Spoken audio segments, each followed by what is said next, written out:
Before we begin, take a breath, slow, deep. It is Sunday, and Sunday is the day you set the constraint before the week can talk you out of it. Last time we stood with Daniel and read the writing on the wall, the reckoning, the account settled in real time, the kingdom numbered while the feast was still loud. Tonight, we go back further to a man who faced the opposite problem. Not how to read the judgment after it lands, but how to survive it before it arrives. Daniel is the reckoning, and Joseph is the rule. Two halves of the same thesis, and tonight we hold the second half. God, Bitcoin, and Joseph.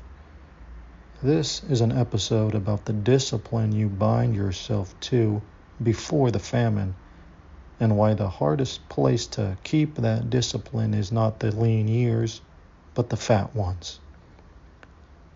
Act 1.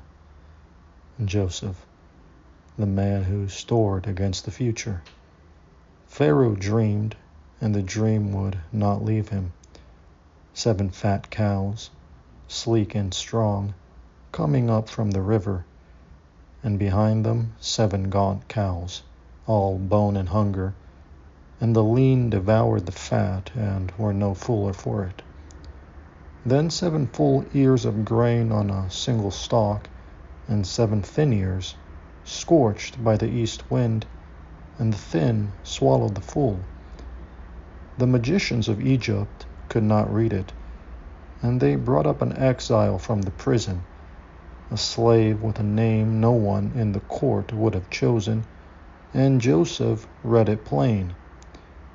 7 years of plenty are coming, he said, across all the land of Egypt, and after them 7 years of famine so heavy that the plenty will be forgotten.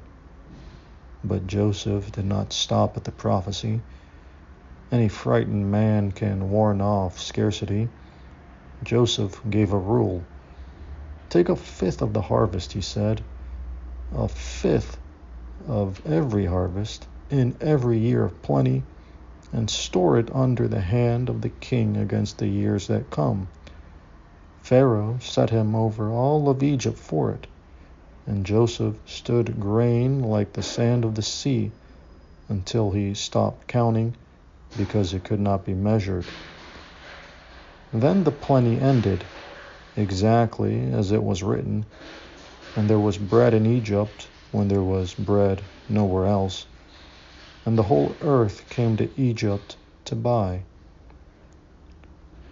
Act 2. God, the rule that does not bend for the harvest. We remember Joseph for the dream. We should remember him for the storehouse, because the prophecy was never the hard part. The hard part, the part that saves a kingdom, was keeping the rule through the 7 fat years when the barns were already overflowing and the constraint felt like superstition. Picture it. Year 3 of plenty. The granaries are full, the markets are drunk on surplus, and every advisor in the court is saying the same thing. Relax the rule, just a little, just this once. Look how much we have. Who could possibly need 1/5 held back from this? That is the test, not the famine. The famine tests nothing. By then the discipline is set, or it is not. The plenty is the test. This is the oldest pattern in every faith. The Sabbath kept in the busy week, the teeth paid in the good year, the fast held in the middle of the feast. The constraint that costs you nothing to break in the moment is the only one that will save you later. God does not keep the books only in the lean season. God keeps the rule when keeping it looks pointless. when abundance is whispering that the rule was always optional, and the whisper is the lie. The rule is never more necessary than in the year it feels least necessary. Act 3.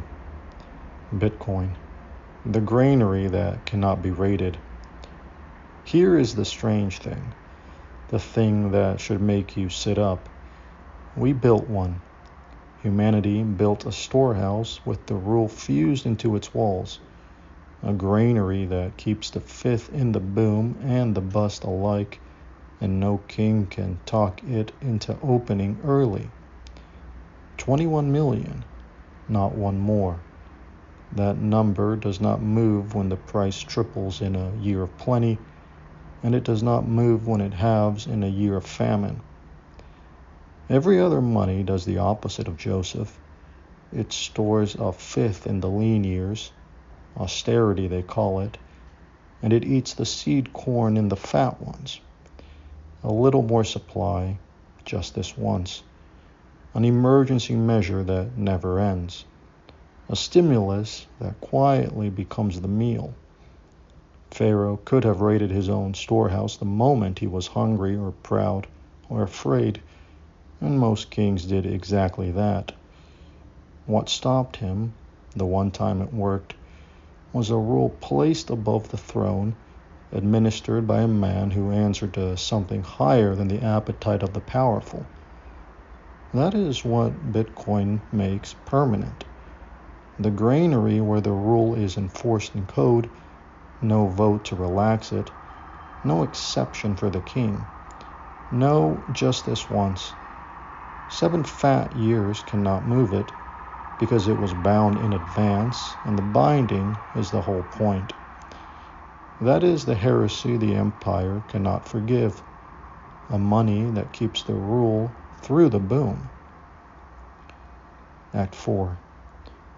You and the rule you keep when nothing is forcing you. This is not just Egypt. This is not just theology. This is not just Bitcoin. This is you on a Sunday, standing in your own fat years and deciding what to store, because you cannot build the granary during the famine. By the time the lean years arrive, it is too late to start saving, too late to learn discipline, too late to set aside what you needed set aside. The fifth has to be stored now, while the barns are full, while every voice tells you that you will never need it. Enforcement precedes execution. The rule must exist before the test, or the test simply finds you empty. The discipline you will be desperate for in year 8 is the one you bind yourself to in year 1, when it costs you something and protects you from nothing you can yet see. We built systems this very week whose entire discipline is exactly this: to commit before the outcome is known, to sign the proof and store it while the sky is still clear, so that when the lean years come, the record was already written and cannot be revised to flatter you. That is Joseph's whole genius compressed into a sentence. Store in the fat years. Commit before you can see whether you were right. Keep the rule when nothing is forcing you, because the day something forces you, it is already too late to begin. Act 5. Closing blessing. So tonight, may you have the foresight of Joseph to store against years you cannot yet feel, to keep the rule when the barns are overflowing, to answer to something higher than the appetite in the room. May you set the constraints in the fat years and not relax it in the 3rd year of plenty when everyone tells you to. May you sign your proofs while the sky is clear. May you be a granary that cannot be raided, not by the king outside you, and not by the king inside you. And when the famine comes, because it always comes, may you have bread, and bread to spare for those who did not store. God keeps the rule.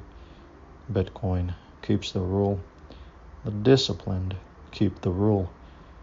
You are not made to fear the lean years. You were made to be ready for them before they arrive. Store the fifth, bind yourself in advance, and go in peace.